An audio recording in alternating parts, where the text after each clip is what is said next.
Hold on tight for the next hour. You're entering into a place, a zone called the alternative to the alternative media.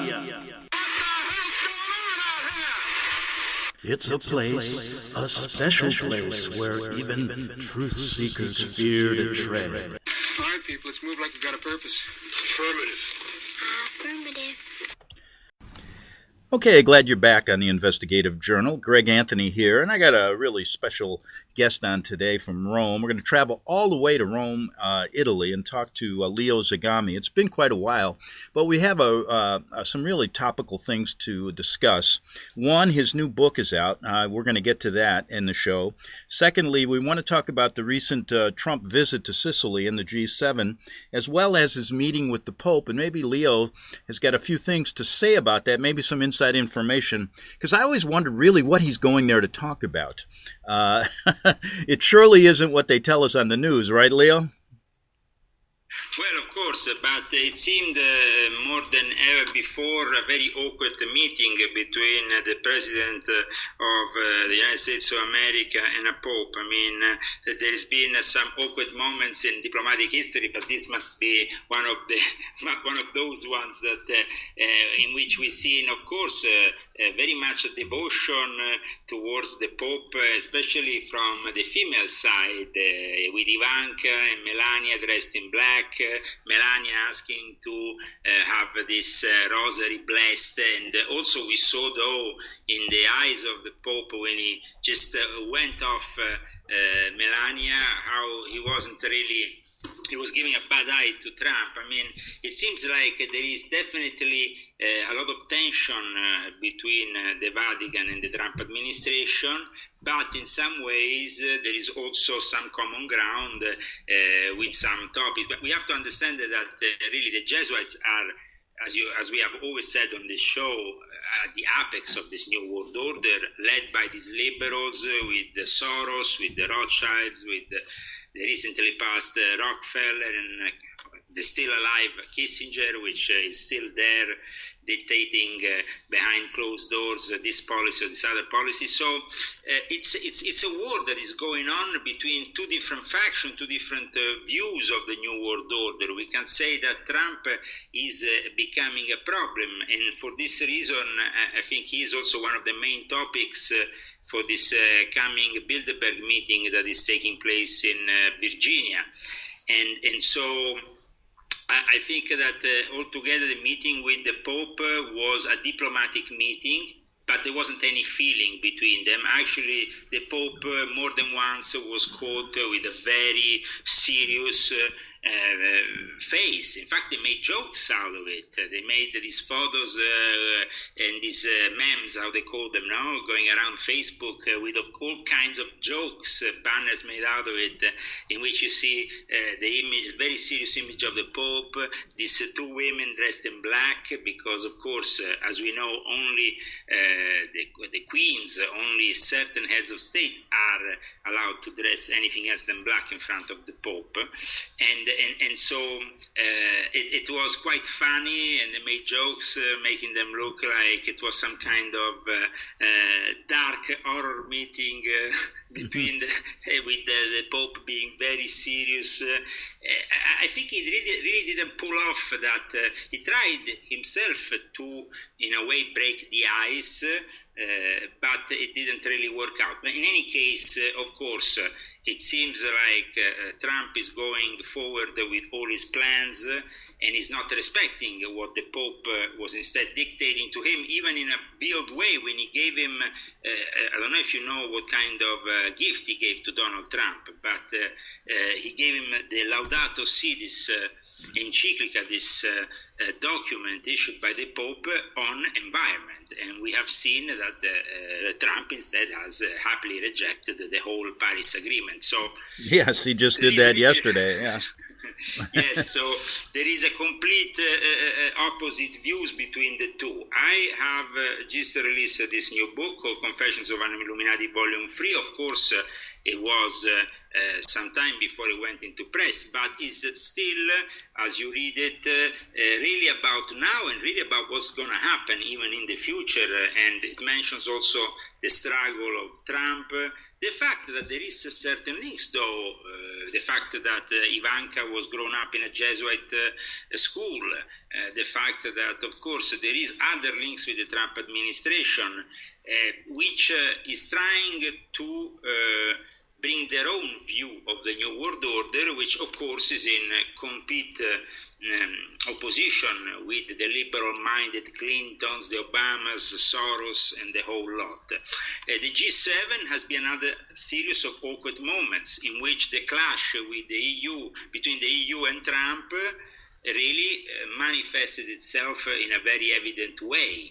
So Merkel kind of rised as this new Adolf Hitler and taking together with her all the obedient European nations that are subservient to Germany, including Italy.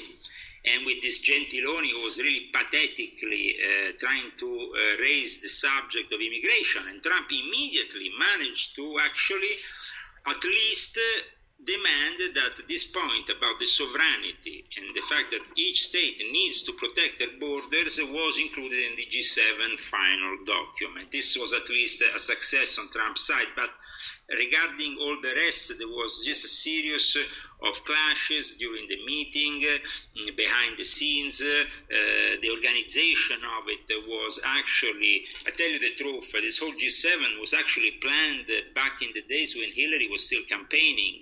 And so people like Matteo Renzi, who was back then in charge, and then later on Gentiloni, with still people from the Renzi team, which of course is hand in hand with the Clintons, the Obama and Soros, they had planned this G7 for Hillary to be, for really be at the apex of the New World Order in this incredible setup, which is Sicily. Instead, she lost, so the whole plan went down the drain, and they had to, in a way, kind of like, as they say in Italy, buon viso a cattiva sorte. You have to make a good face even with the bad situation in front of you. Like the Americans say, the show must go on. And in this case, in charge of all the invitations and in charge of the whole security of the whole thing was actually the lover of Matteo Renzi, which is called Maria Elena Boschi, involved herself recently in various scandals, also connected to a bank, Banca Etruria, which is, of course, connected once again to the P2, to Arezzo, to a series of characters that I even know personally, some of them. And this means that Matteo Renzi has lost a lot of credibility, at least in certain areas of Italy, where usually they had a predominant role. The left-wingers, now they're starting to lose ground because of the scandals. The Banca Etruria, this bank, basically took the money of the saving accounts and just liquidated the whole thing without giving a penny to anybody, without giving anything to anybody. So, I mean, it's a scandal. And why there is the involvement of this person in the Renzi government? Well, the involvement is direct because the father was involved in this bank, the father of this Maria Elena Boschi, who was present there at the G7 in charge of the whole thing instead of being arrested. I mean, she should be in a jail. Instead, she was in charge, smiling, because she's protected by the Obamas, by the Clintons. And it was a really a pathetic show, but you could really see that Trump didn't give a damn about the whole thing. He didn't even bother to put on the headphones to listen to the translation. Some people said that Trump knows very well Italian. I don't think his Italian is at the level that he doesn't have to wear the headphones to hear the translation. He didn't even want to listen. He couldn't be bothered. I mean, what Gentiloni, what these jokers were saying, there was this Macron, this new creature of the liberal Europe, this new president of France, who seems really pathetic next to Angela Merkel. He himself has a woman 21 years older than him, who actually he met when he was only 15, basically being underage. He was raped by his own professor. And then now he becomes, with her, president of France. And this guy is simply pathetic. He's another clown of the Rothschild. He used to work for the Rothschild Bank. So, I mean, here we have them all. I mean, they're all coming out of the closet. And Trump, the good thing about Trump might not be that he manages actually to get his things done, because that's kind of utopic at the moment, without going to a real battle, because I think in the end we're going to have to go to a real war against these people to actually get any results. I don't think that the democratic way is enough with these people, because you just hear day after day how the liberals treat Trump and how they made jokes, terrible ones, as we've seen recently in the US, and how they just don't give answers to the problems that they lost the elections in America. They should find the answers to then gain the trust for the next ones. Instead, they just occupy themselves in bringing down Trump, and I think that is, of course, getting more and more evident to everybody, at least here in Italy. I don't know how it is in the US, but because of the fact that everybody is against Trump, actually the normal person in the street here in Italy, the guy you see at the bar, the guy you see, the simple guy in the street, he actually likes Donald Trump. He thinks Trump doesn't give a damn about these idiots. They're a bunch of jokers. And I think that finally the man in the street realizes also that there is a big disinfo propaganda game being played, and is starting to wake up to all the lies that have been said. Of course, then here in Italy we have the Cinque Stelle movement, which probably at the moment is the one that has more credibility. But in reality, they are another tool of the Rothschilds, another tool of the system. The Casaleggio Associati that controls this political party is linked to the Jesuits, linked to the Rothschilds, to the Sassoon family. So all these links have been proven, and I have wrote about them several times in my books. Regarding instead my new book, the interesting thing in regards to why this new book is so important, pertinent to now, is the fact that the Pope at the moment is coming out really showing what we have said for many years about the Jesuits, what was their ultimate plan. He's actually not making a secret about it anymore. It's becoming more evident. They have always represented in the shadow of the Vatican the spies, the ones who were the secret agents, of yes. the Vatican, the Jesuits, in their secret missions. And so I described in this book really with documents how they operate and how this Vatican mafia led to the death of many innocent people who of course, were killed because they clashed with the interest of the Vatican, which is not the interest of the faith, it's the interest often of the Vatican Bank. But you were there in those years, in the 70s and early 80s in Italy, so you know what I'm talking about. Also, a very interesting subject that I touch in my new book is the connection between the Knights of Columbus, the Knights of Malta, and the Jesuits. Why this is important, especially now, because the Knights of Malta, as we have said in past episodes of this show, have clashed with the Pope. The Pope has put them under close inspection, and has even sent away Cardinal Burke with an excuse, getting him to investigate in some remote Pacific island an exorcism. Well, the interesting thing was that Cardinal Burke was actually back in Rome the days previous to Trump's arrival. And for that reason, we suspect that, of course, there has been a meeting between Donald Trump and Cardinal Burke, who, of course, is also very close to Steve Bannon. as maybe you know. Yes. And Steve Bannon is raising back in the administration. I mean, after this big scandal involving Ivanka's husband, the possible scandal, nobody knows to what extent is connected with Russia, but of course he demanded some kind of privilege line and whatever. But all this info or this information which is thrown into the media to just in some way boycott the Trump administration, I think is not really hurting Trump that much, because he's quite resilient. He has the mind, of course, of a businessman. He knows that things are not easy, so you have to try many times.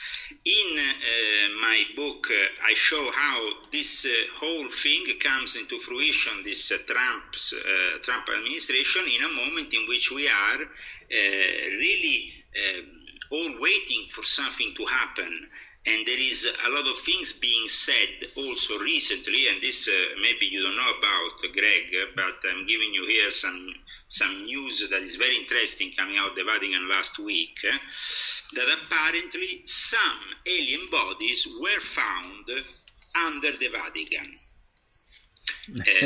They said that? No, but it came out on serious news. It wasn't a joke. It was coming out of serious sources.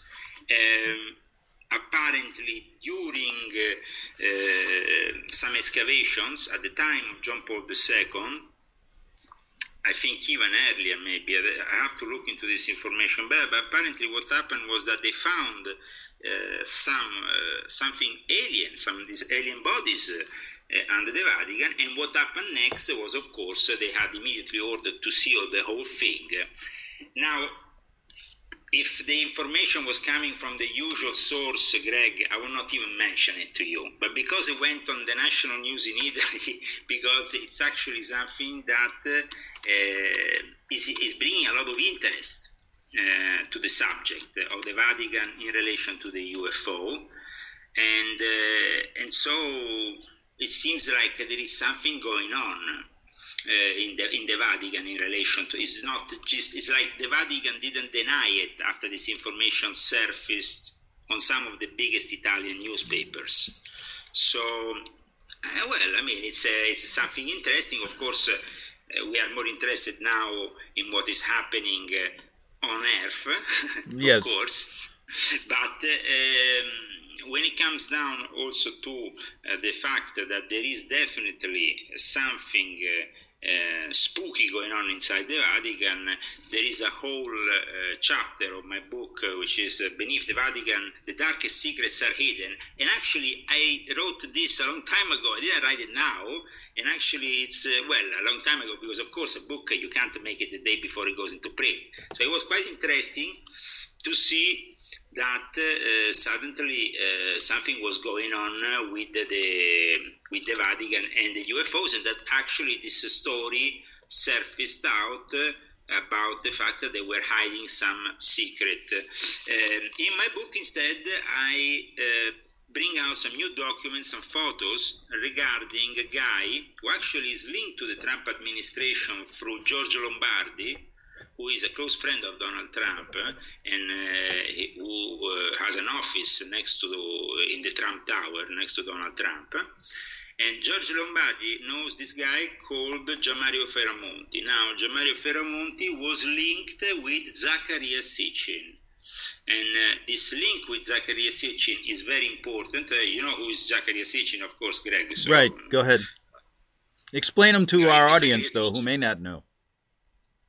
Well, I mean, if I had to say it in a couple of words, Zacarias Sitchin is the guy who has translated those ancient Sumerian texts of Jewish origin. Of course, he was an historian, but most of all, he was a controversial historian. He was a controversial figure because his translations were not always accepted as being correct. But in any case, his view of these ancient gods was that they were aliens, that they came on Earth, they helped creating and forging what we know is humanity. So this very interesting link I discovered that I mentioned many years ago in an interview on Project Camelot back in the days when we were working together at the beginning of our adventure here on the internet, I mentioned the fact that there was a close link between Zaccaria Sitchin and the Vatican through this guy called Corrado Balducci.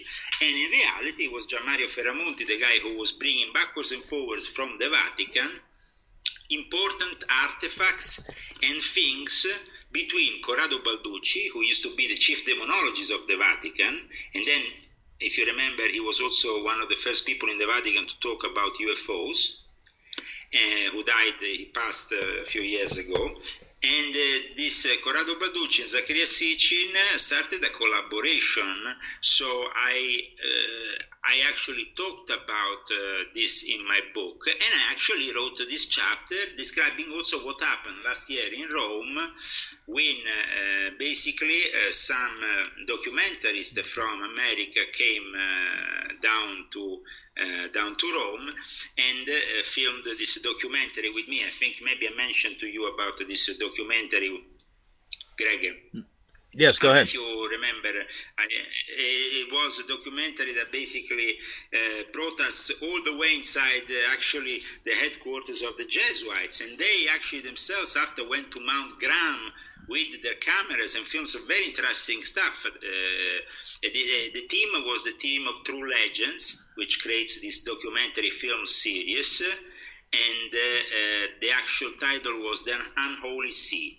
And unfortunately, it is only available on DVD. I wish it was publicly available, but of course they have to cover first the cost of this very expensive documentary because they have to go through different nations, bring in teams. I mean, it was done in a very professional way. You can't get this you can't get it on the internet? You can get only a brief trailer of it, okay, which you might find very interesting, True Legends Unholy See, in which you actually see me inside the Jesuit headquarters because we managed to get inside there briefly. They also had a hidden camera in Mount Graham, and what the Jesuits told them about the UFOs without them knowing that the camera was on was pretty fascinating. I mean, the Jesuits at Mount Graham said sometimes they had difficulty in watching the stars for the amount of UFOs that they had in their spectrum there, where they have this huge telescope. So, I mean, it's very interesting the fact that you have to understand that Greg, for many years, in charge of two key sectors of the Vatican, like communication and astronomy, you have the Jesuits. You have on one Father Nunes, now I think there is the new one called Costamagni, I think, who is the new Jesuits in charge of the astronomy sector. And then you have Father Lombardi, who is in charge of the communication. So the Jesuits are firmly in control of the Vatican, but they have much interest especially on the UFO phenomenon. And this is very interesting, and I think that our listeners would like to know more about it. That's why I have some very interesting information in my book, which is called Illuminati Confessions, Volume 3, which is just out now. You can find it in all the bookshops, in Barnes & Noble. You can find it also on Amazon. It's published in the U.S. by CCC Publishing, which is based in San Francisco. And I think that for people in this book, they will find some very interesting things. Amongst the most interesting documents I bring in this book, Greg, there is one that might create really a stir. Is Pope Paul VI, as you know, was Giovanni Battista Rio, the famous Papa Montini, was a pope who many say was a Mason, a Freemason, Pope Montini. He was also, as you know, in charge of the Second Vatican Council.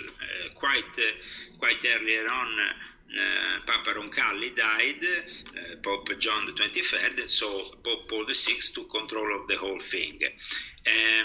And basically, in my book here, I publish a dedication, a small dedication with a photo made to a Freemason I know, called Roberto Caldirola, which we actually mentioned many years ago on your show, if you remember. And not only me, some kind of source came to you and mentioned this name. That's actually how I got to know him. Leo, let's hold that thought, okay, because we have to take a 3-minute break here, and we'll come back and talk more about this chapter in your book. I'm talking to Leo Zagami from Rome. He's got a new book out called his Illuminati Confessions, Volume 3. We'll tell you where to get that in the second half hour, so come back. Back in 3 minutes on the Investigative Journal. Since the beginning of time, kings have sought it, nations have fought for it. It has been traded, it has been borrowed, it has been purchased, it has been stolen. There's a reason for it. To secure the blessings of liberty to ourselves and to our posterity. Invest with the security of gold and silver. Call Discount Gold and Silver Trading at 1-800-375-4188 or visit discountgoldandsilvertrading.net. Listen to Financial Survival with your host Melody Cedarstrom right here on FirstAmendmentRadio.com at 4 p.m. Eastern or 1 p.m. Pacific Time. Visit discountgoldandsilvertrading.net or call Discount Gold and Silver Trading at 1-800-375-4188. Toll free 1-800-375-4188.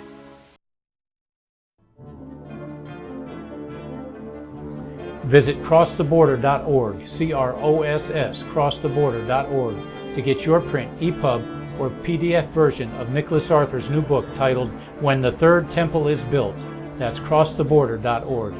When it comes to prophecy today, much of the evangelical Christian world has their eyes on Israel, waiting and watching to see when the third temple will begin to be built. The plans are drawn. The Jewish people are eager. Most evangelical Christians today believe that the rapture will happen before the third temple is built. Hi, I'm Michael Eugene. I was taught that Daniel's 70th week was in the future. Is that really what the Bible teaches? Have we searched the scriptures and found this to be true? Why is it so important for a re-established Israel to build a third temple in Jerusalem? Is it necessary to build a temple on the same location already occupied by the Dome of the Rock? Is it necessary for sacrifices to take place in the temple on Temple Mount? Is there really a rapture followed by 7 years of tribulation? What is the New Testament temple? Can we identify history and prophecy? Who is the first beast in Revelation chapter 13? Who are the 7 kings in Revelation 17? I have asked all these questions, and I have found Nicholas Arthur's new book, When the Third Temple is Built, answers all these questions and more using Scripture to interpret Scripture. The Bible says that no prophecy of Scripture is of any private interpretation. Nicholas shows us in his new book, When the Third Temple is Built, how the Bible interprets prophecy and not man's private interpretation. Visit crosstheborder.org, CROSS, crosstheborder.org, to get your print, EPUB, or PDF version of Nicholas Arthur's new book titled When the Third Temple is Built. That's crosstheborder.org. The following program is labeled dangerous and off limits by the Supreme Jesuit Command. But stand tall, people. Listen up, and you may just learn something. Oh, dear Lord Jesus, this ain't happening, man. This can't be happening, man. This ain't happening. Okay, we're back for the second half hour of the Investigative Journal. My guest is Leo Zagami from Rome, and we're talking about his new book, Illuminati Confessions, Volume 3. It's in English, and you can get that if you go to Amazon, and we'll tell you more about where you can get it later on in the show, but you can get that book at Amazon.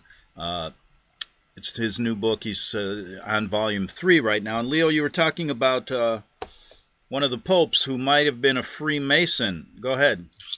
Yeah, I mean, many people have always talked about the fact may or may not be a Freemason. I'm talking about Pope Montini, known as Pope Paul VI.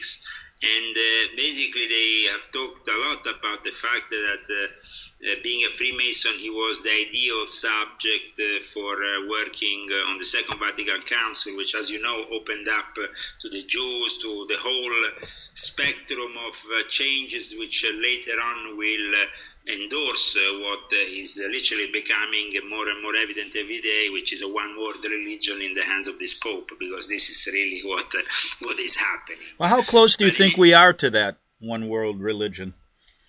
I mean, it's quite evident. I think every day the Pope makes an effort to go one step forward in destroying the sacrality of certain dogmas of Christianity, so he can make and move forward with embracing all the other religions. And I think I mean, there is also a clash now at the moment within the Vatican.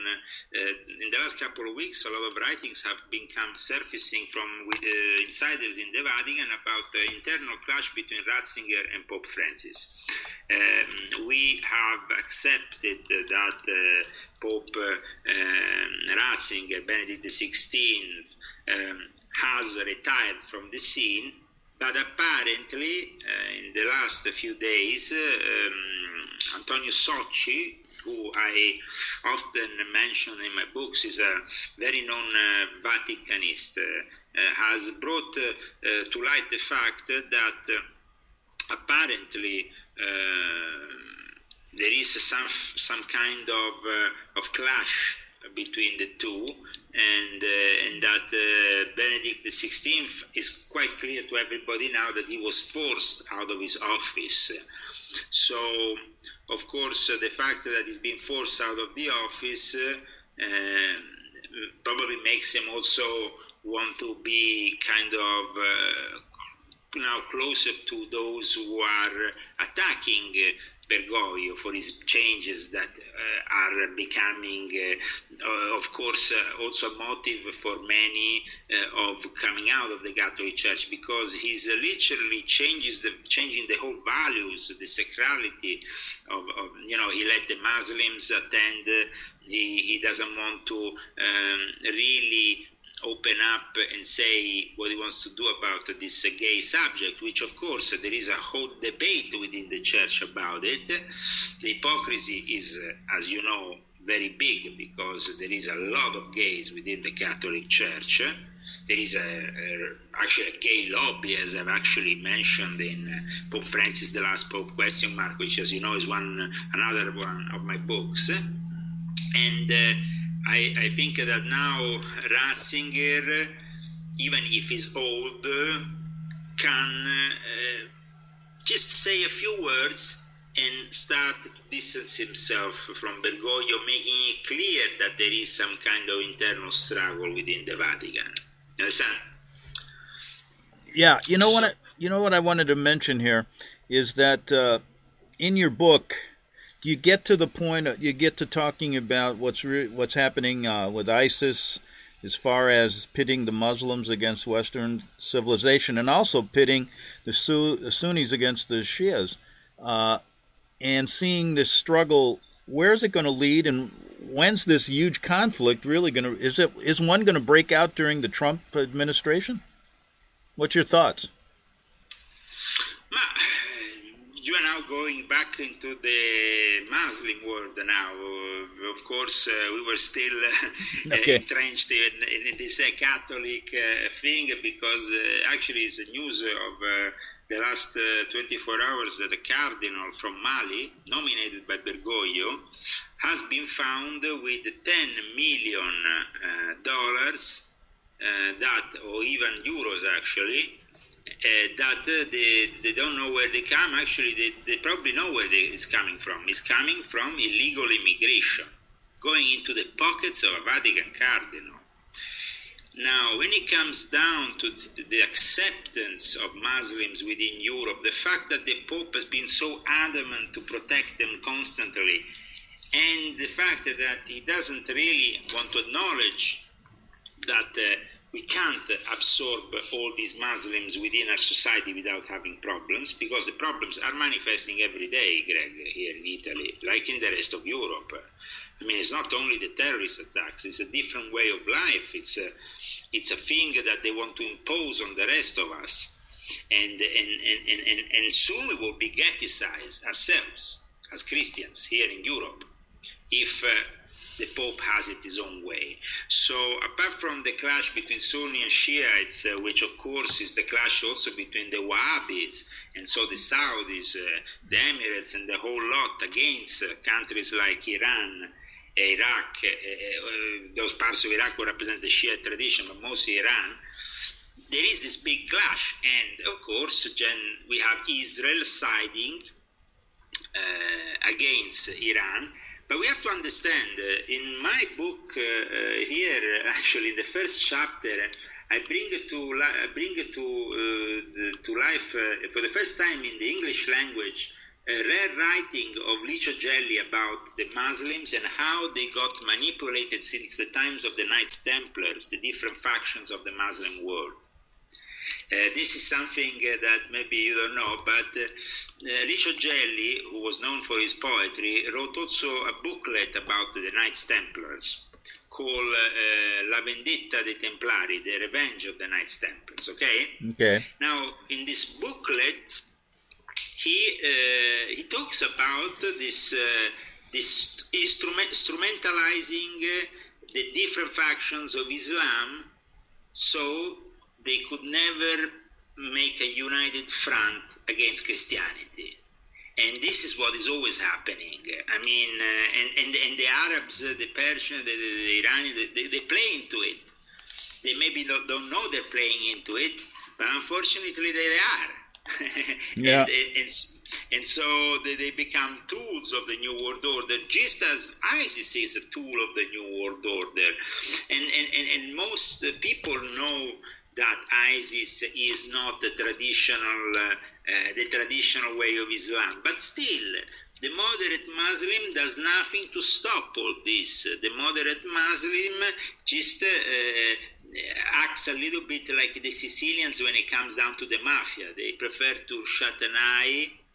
They prefer to not say certain things or give information about maybe the terrorists next door because of this omertà, as they call it in the Italian and Sicilian, omertà, this tradition that actually even the Sicilian tradition of the mafia, this fact that you can't reveal certain things comes from the fact that Sicily was for 300 years, let's not forget it, a Muslim country. Okay. So this is the heritage they have left to us, an heritage of secrecy, of violence, of manipulation, and it's definitely not the civilization that we have and we want in Europe, a tolerant society. They don't want a tolerant society, and in the meantime, boats on boats on boats keep on arriving every day. The Italian system is at a collapse. It's completely useless. I mean, during the G7, they closed the whole navigation system, so they couldn't get these immigrants to arrive to the shores. Actually, a whole ship was left to die in front of the coast of Sicily. Oh, they wanted to protect the G7 meeting, right? Yeah, well, that was the official, saying they gave to the whole thing. But why can they protect a bunch of idiots meeting at the G7 and spending 50 million euro to tell things that they could have said on WhatsApp or on Skype? Exactly. And then they shut down the illegal migration just to make it look good, huh? Yeah. And of course, the Italians are furious because they say, why? Couldn't they shut it also for us, the normal people? Why are we worth less? So this migration hasn't ended. It's still going on. Ships are coming in with illegals to Italy every day, correct? Correct. And actually, the day before yesterday, the TV reporter, once again, together with a member of parliament, were attacked in front of the Stazioni Termini with stones by some black people, illegal immigrants. Wow. Who threw stones at them while they were live on air. Because she's a right-wing politician. These blacks must have recognized her. And they throw these big San Pietrini, which are the stones you find in Rome, which are, the San Pietrini, those typical Roman stones you right. make the boats. They basically hide them and then they use them to attack people at night near the Termini station. I mean, this is crazy. I don't want to definitely be racist, but these people are not the person you find in America. These guys are off a tree. These guys are off a jungle. These guys are arriving into civilization directly from Africa. Yeah, it's amazing. When you, the thing is that Americans, maybe the black people in America don't understand this, but it took them 300 years to actually assimilate themselves inside the Western system, and still there is a lot of ghetto, there is a lot of problems that go on in the ghetto, and there is a big racial problem still in the US in 2017. But these people are actually out of the jungle. These people are not people who even had the time to absorb the Western civilization. Yesterday in Rome, a black guy was caught on camera, one of these guys coming from Africa, using one of the oldest fountains in Rome, built by, I don't remember if it was some big guy like Botticelli, somebody huge, somebody really important, and this guy was just showering inside the thing and bathing in front of everybody. And this morning, they also, in another square, in another fountain, they were doing, another guy was simply cleaning his tooth and making his bidet in front of everybody in a fountain in Rome. Yeah.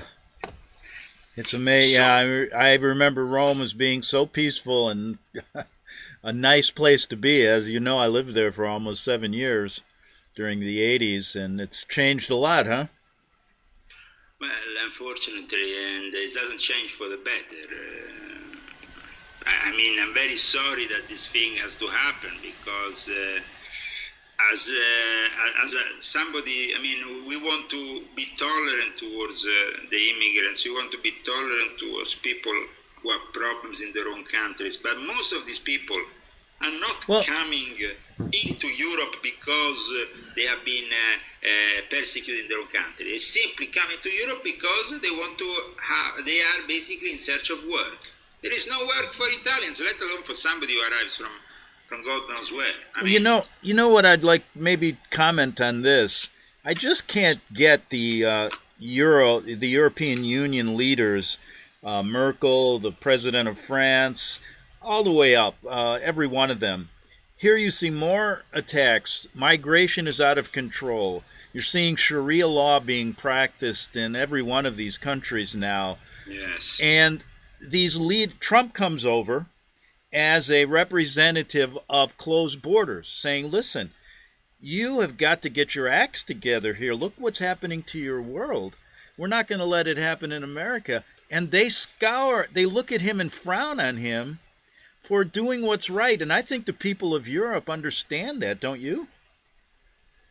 Well, of course, they understand it probably more than ever now, because this is the moment in which we live it every day, this big distance between what these governments want us to believe and what the reality is in the street. George Soros and company are promoting globalist ideology that doesn't really match our expectations and is contrary to any value we have here in the West. It brings only Islamic extremism. It's destroying the values of Christianity, because Soros has even lobbied inside the Vatican, as WikiLeaks has demonstrated, and as other information networks have reported, has networked the Vatican to accept and to promote. But of course, they have promoted, and the Pope every day says, let them in, let them in. If the Pope didn't go to Sicily, to Lampedusa, to the island where usually, the first island where these immigrants usually arrive, which is the closest one to Africa, and didn't encourage the whole thing, this would not have started. But the most crazy thing is that during the G7, they couldn't stop these immigrants. So after the first boat sank, they started to pick them up and simply bring them in Naples instead of bringing them to Sicily. Wow. Incredible. So, remember the words of Licio Gelli in his book. The great strength of the Templars, and this I report in my book, was the ability to dominate the Muslim territories with very few men.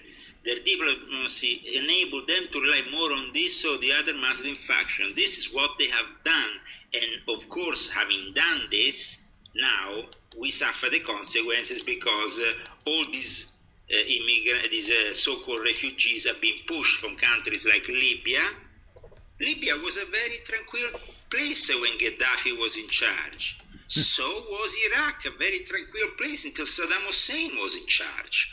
And Syria was a very tranquil place until Assad was in charge, but he still is in charge, and so this really doesn't really go down with the liberals, who will have declared a complete non-stop war that will have ended up in a catastrophe. If Hillary Clinton arrived in the White House, we will be now probably with at least a few nuclear weapons already been detonated. And people don't realize this. They think that we're joking, but Trump has really avoided the worst. And that's why I describe in this new book, Volume 3, what is happening around us, what is really happening behind closed doors and within Freemasonry, where Freemasonry is used to promote Islam. I show in my book, in my new book, Greg, I show this incredible series of documents which actually demonstrate that one of the Muslim leaders of today, called Adnan Oktar, has been given a 33rd degree. He's been issued a 33rd degree warrant. He is dialing with Freemasons from, out of all places, Colorado. Some of the most important Freemasons in the U.S. One of them is called Timothy Hogan, another guy called Paul Dickerson and Scott Hammerman. These are very important Freemasons in Colorado. And then he's dialoguing with people who used to work with close to Licio Gelli, but even Licio Gelli couldn't stand them, like this guy who gave actually Adnan Oktar the 33rd degree. And then this Adnan Oktar, who actually is known in Turkey as Arunyaya, we mentioned him, I think, many years ago, this Arunyaya. He had a sex cult, you remember, sexual magical cult. Mm-hmm. And basically now he has this TV, and on this TV he has all these women where he promotes a sort of moderate Islamic... I don't know, sort of pornography in a way. I don't know, because I mean, he thinks he's the Mahdi. He thinks he's really the ultimate savior of Islam, and he promotes himself as the Mahdi. And he is linked, of course, with Erdogan, who keeps him there because Arunyaya is not a threat, definitely, to Erdogan. Actually, he's an added value to this situation in which they are trying in some way to stop also the probably more fundamentalist side of Islam, which is Fethullah Gulen, which we have talked about in the past. Yeah, show. And he still sits in the Pocono Mountains. He still sits on the Pocono Mountains. He's still protected by the U.S. He's still connected to the Vatican. And, of course, he's very well in bed with the Clintons and with the New World Order, which is promoted by them, Soros, and the whole group of people, which, of course, we need to expose. We need to understand that within this Hillary Clinton faction, there's also a lot of witchcraft. And this surfaced during the WikiLeaks with John Podesta, with the fact that he was going...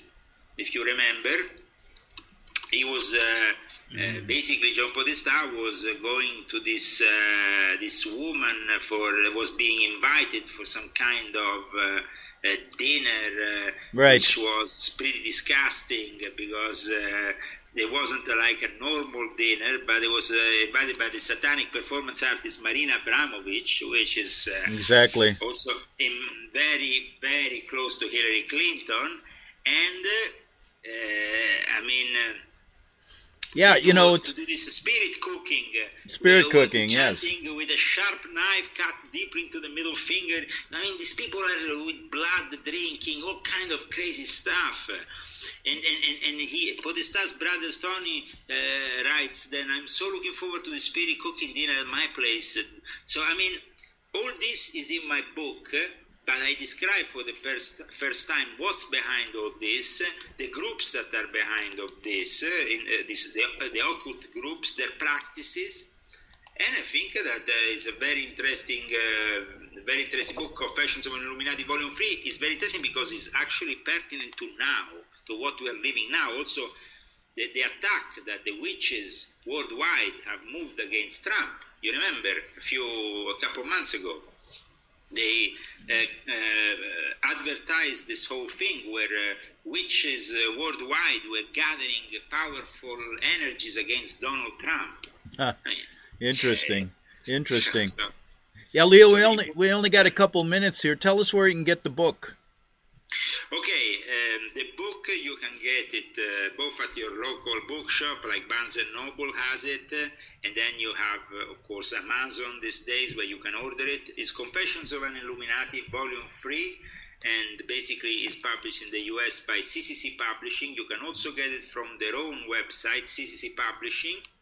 And I tell you, it's a book that is worth reading and has a lot of interesting information also regarding the Vatican and Kim Jong-un, the dictator of North Korea. And I will go maybe into this in another episode, Greg, but there is a lot to talk about also in regards to North Korea and the Vatican. Yeah, that'd be good. We still have about a minute and a half.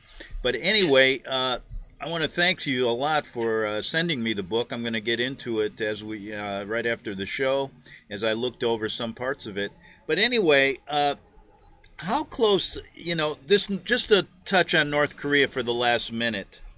Is there a real strong Vatican connection between North Korea and the Vatican?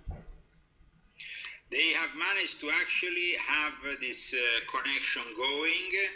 There was a moment in which actually the Vatican, I was involved with Princess Corona Camaro in the possibility of bringing Kim Jong-un to the Vatican. Then it was the actual U.S. intelligence and Japanese that opposed completely this decision, because their interest is not to have peace with North Korea. There's no interest from the military-industrial complex in the U.S. to have peace with North Korea. Nowadays, the Vatican uses people like Razzi, who is a famous Italian politician, and it's very interesting because his surname means missiles, because it's a Razzi. And this Razzi politician is basically a Berlusconi politician. He's a conservative politician, very well known in Italy. He was elected, but he was elected actually abroad, not in Italy, though he was elected abroad. He, of course, has been elected for the Italian parliament. Leo, I'm going to have to cut you off. I really like to continue, but let's get back to this in a couple weeks. That was Leo Zagami. Get his book. It's called Illuminati Confessions, Volume 3. Thanks a lot, Leo. We're all out of time, and I'll see you in a couple of weeks. All the best. Thank you, Greg, for having me on. The book of Revelation says, the spirit of prophecy is the testimony of Jesus Christ. This is at the very heart of FirstAmendmentRadio.com. In that spirit, we have created the Prophecy Reality News app for all of your mobile devices, streaming First Amendment Radio 24 hours a day, 7 days a week. Available for your Apple, Android device, and smartphone, absolutely free. Get the Prophecy Reality News app installed today so you can listen to First Amendment Radio wherever you are. The Prophecy. Since the beginning of time, kings have sought it, nations have fought for it.